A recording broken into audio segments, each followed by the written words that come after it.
Alright, so I'm aware that a new TF2 update arrived a few days ago, and naturally, I feel obliged to at least talk a little bit about what I think it means for the future of the game, and how it could possibly compete with the likes of the spunky, energetic love child of Blizzard Entertainment. The competitive aspect of TF2 was never really a focus on Valve's efforts for a long time, before the explanation on why pre-existing weapons were constantly receiving nerfs or buffs every couple of months revealed that Valve wanted to make all weapons normally banned in a competitive environment unbanned for the purpose of making competitive more accepting of using pieces of trash like the Liberty Launcher or the Claymore. I'm pretty sure that was the precursor behind this new update, the Stake Your Torch update, presenting a sequel to previous war updates, as well as introducing the new matchmaking system that was tested a few months beforehand. Now, as I've said before, I share roughly 0% interest in entering a competitive scene for Team Fortress. It was never really my cup of joe in the first place. But rather than simply devoting a portion of their available servers to this newfangled competitive scene, Valve has taken the liberty of overhauling their entire server system. The pubs! They're all gone! Yes, fitting into the spirit of climbing up the competitive mountain, Valve has replaced their public servers with a debatably derogatory category of servers named Casual Mode. This is where the game ranks the player based on their experience points, and matches them up with a set of 23 other players of a similar level in a standard game of TF2. So let's give a rundown on how the flow of the game works at this point. Both teams are pitted against each other a single time on respective attack and defense modes. Round 1 lasts until one team either completes or loses the objective. Take for example this payload match. We're gonna cut ahead to the offensive round, where the outcome of the previous round was a victory for our defense on the red side. So now, one would presume that our mission would be to simply win the game by transporting our lovely atomic bomb to the tip-top of Upward, but that's only a dream when your team manages to merely capture the first point faster than the opposing force did on their turn. Congratulations! You captured the first control point! Let's just call it a day from here. Now piss off, go find a new server to play on. Why yes, I am discontent with the Casual Mode's presentation, and I have several noteworthy details that deserve being picked on. Before we start, don't misinterpret my criticism as broad hatred for Casual Mode. I understand the necessity for it in the event where players would want to get more invested in a competitive scene, but the problems with Casual Mode stem from the fact that they can still very much function as makeshift pubs.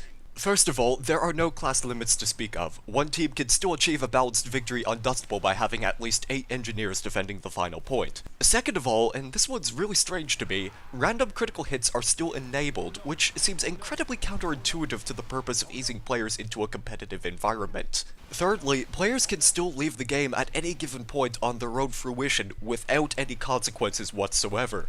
Meaning if half of your team is fed up with their own performance, they can just saunter off and leave you to die a completely horrid death. Now you'd think at this point that auto balance would kick in, but guess what? They eliminated that as well. Now auto balance has always been a double-edged sword of TF2's gameplay, as it always seemed bent on screwing over a single player who was performing decently for one team, or kicking a player with less than adequate performance on one side to the other.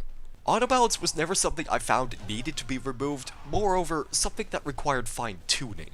If one team was clearly stacked by player count, naturally one would assume that the top performers of the stacked team would be moved to the other side, ensuring at least a little bit of balance for the ongoing match. Yes, it's not ideal, auto balance could never exist in such a state, but it would probably be an overall improvement. Now again, I understand the need for Casual Mode in a setting where competitive is aiming for a broader audience, but Casual Mode still spends a lot of time attempting to emulate the long-lost public servers, that it just comes across as sloppy in my opinion. On a more positive note, this may be bound to reinvigorate the interest in community servers, allowing the player base to still get a taste of the classic pub system. I have nothing against community servers, but I do find it somewhat fascinating how most of the top population seems to regularly play on 24/7 maps, such as Dust Bowl, and Two Fort, and Turbine.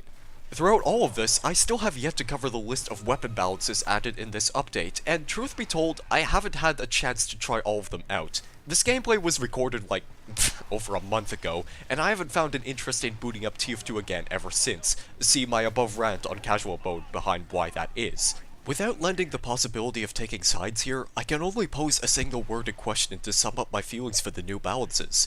Why? Why change it so spies can run at the speed of medics? Why nerf the Brass Beast and the Natalia when they were barely sustaining their usefulness already? Why give the Scout the ability to shove people away when using the shortstop?